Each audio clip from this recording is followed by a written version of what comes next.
we will expose every bribe, every kickback, every payoff, and every bit of corruption that is allowing the cartels to preserve their brutal reign, and it is indeed brutal. October 13th, 2025, 5:42 a.m. FBI and ICE agents raided a quiet Georgia home and uncovered 20 pounds of heroin and millions in cash. But the real shock came when investigators learned the house belonged to an influential Georgia judge, betraying everyone. Their discovery would soon expose a secret that shook the very foundations of law enforcement. So we have to be diligent. We have to continue to work these cases very hard, but I will tell you that we were very confident that this case made a dent in the heroin distribution in Cobb County during that time period. We're very pleased and happy with the way it's resolved. The first hints of daylight had barely touched Cobb County in Georgia when a convoy of unmarked vehicles rolled to a stop outside a quiet suburban home. It was minutes before 6, the kind of stillness where even small movements feel out of place. From the convoy, agents from the FBI and ICE stepped out and onto the pavement in highly controlled precision.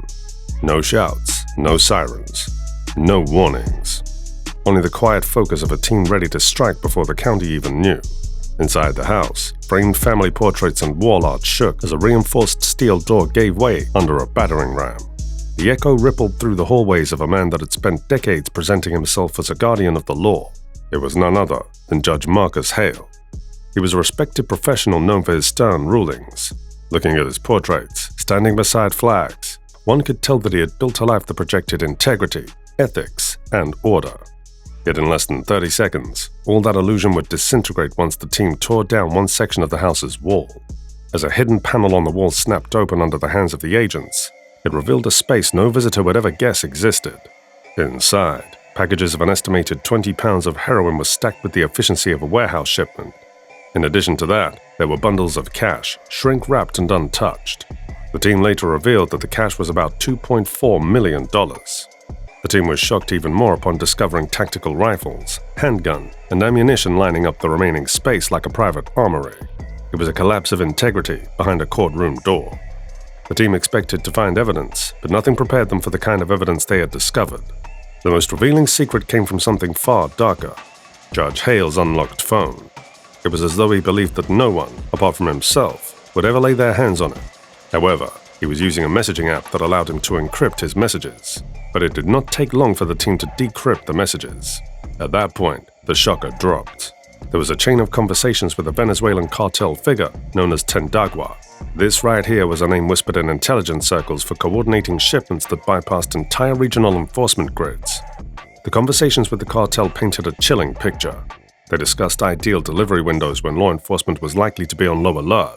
Furthermore, there were well-detailed notes on how he could coordinate judicial delays to buy smugglers extra hours.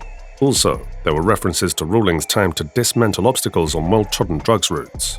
All this pointed to one thing: this was not a man pressured into compliance. Instead, he was a person that understood the system intimately and had voluntarily made a decision to weaponize that knowledge for a criminal empire. A financial trail conducted later revealed that over $40 million had been funneled through 47 shell companies in Delaware, Panama, and Curacao. These companies had no staff, no real business activity, and no history. They existed solely as conduits to launder money. By the time all these were coming to light, one reality had taken shape. Judge Marcus Hale had not merely allowed corruption to seep into his courtroom. Rather, he had built the doorway, opened it, and stepped aside for the cartel to walk through, and allowing them to poison American neighborhoods. The betrayal was far deeper than anyone had imagined. It is at that moment that the entire scope of this operation shifted. Officers leading the team were now clear on one thing: Judge Hale's involvement could no longer be dismissed as an anomaly or a misunderstanding. With that, what had begun as a quiet inquiry around a respected courtroom figure suddenly transformed into an aggressive national offensive. Federal agencies were now treating the case as evidence of a fully operational drugs pipeline beneath the country's infrastructure. It is from that realization that Operation Crosscut was born. Within days, intelligence analysts had managed to piece together the routes, coded messages, and financial transfers linked to the Venezuelan network Hale had been secretly enabling. The findings pointed to a system far larger than anyone projected. That's when the government deployed teams across 7 states in synchronized raids that looked more like a military campaign than rounding up drug traffickers. Starting from Georgia, agents hit a cluster of riverfront warehouses that had been disguised as import-export businesses. Under this facade, the agents discovered storage units staging shipments connected to Venezuelan suppliers. Forklifts were still parked mid-shift, crates half open, as if the workers had simply vanished moments before the raid began.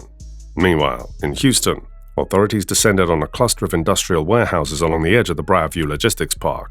With the help of Judge Hale, the cartel had quietly repurposed them into chemical repackaging and drugs processing locations. On the other side, a sprawling trucking hub in New Jersey had also become the center of one of the most dramatic takedowns of the entire mission. By the end of the coordinated sweep, agents had secured an astonishing haul, nearly 2 tons of drugs, more than 300 weapons, and a staggering $142 million in bundled cash, gold bars, and negotiable securities. This likely saved countless lives, preventing hundreds of potential overdoses and stopping further poisoning of American neighborhoods. If you're hooked by this shocking story, make sure to subscribe, because the deeper we dig, the darker this corruption gets. You don't want to miss what comes next. But what left investigators stunned was not the drugs or the money, it was all the names in ledger documents, encrypted chats, phone contacts.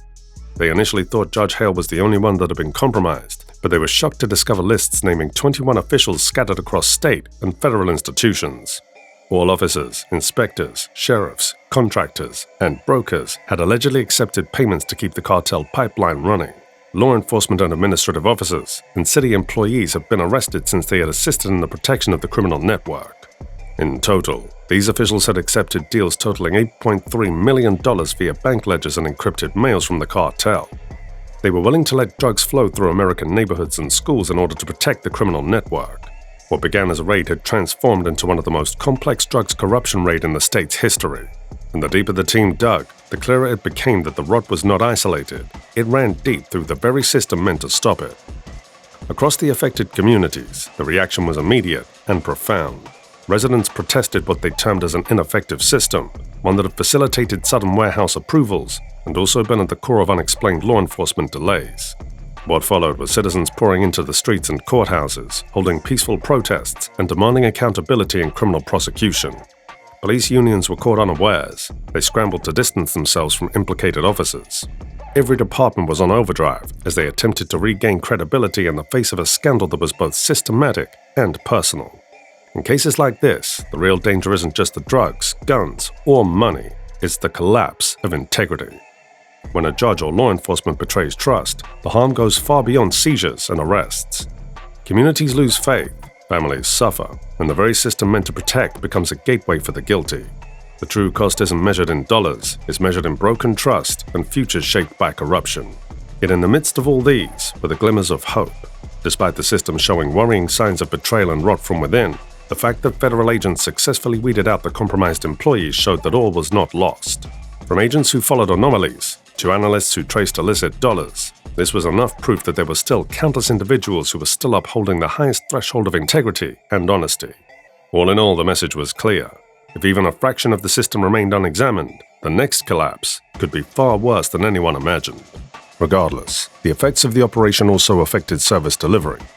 For the next few days, courtrooms went quiet as the judiciary scrambled to reorganize and ensure there were no loopholes the other cartels could capitalize on and infiltrate the system.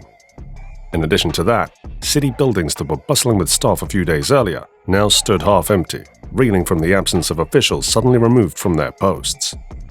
So serious was the situation that emergency elections had to be called to fill positions that had been vacated overnight, and the chaos didn't stop at that. Permit offices stalled, leaving construction projects frozen mid-development. Police precincts also had to operate with skeletal teams, forcing neighboring counties to send support. Some departments even had to be locked behind yellow tape while auditors combed through years of paperwork to ensure no stone had been left unturned. With all these, the unsettling truth gradually settled within the communities. The system had been far more compromised than anyone dared to believe, and it would take longer than expected to clean this mess up. Judge Hale might have been the entryway into the system, but the corruption stretched far and wide, threading through law enforcement, municipal offices, and local government institutions. 12 police officers, 17 city commissioners, 8 procurement officials, and 11 contractors were found to be compromised and already in the network's payroll. Simply put, their work was simple: look the other way and ensure the cartel knows everything going on within the system. These people had perfected the art of weaponizing what looked like routine bureaucracy into a covert system that enabled illegal narcotics to flood the US in large quantities. Amid the chaos, Hale himself remained an unsettling figure of silence. Press cameras captured him as he quietly walked past reporters, perhaps deep in thought on how the empire he helped build crumbled faster than a sandcastle on a beach. Yet the symbolism was stark. A man trusted to enforce the law had in reality instead been leading its violation in one of the worst ways, acting as the crucial link that kept the cartel's pipeline intact.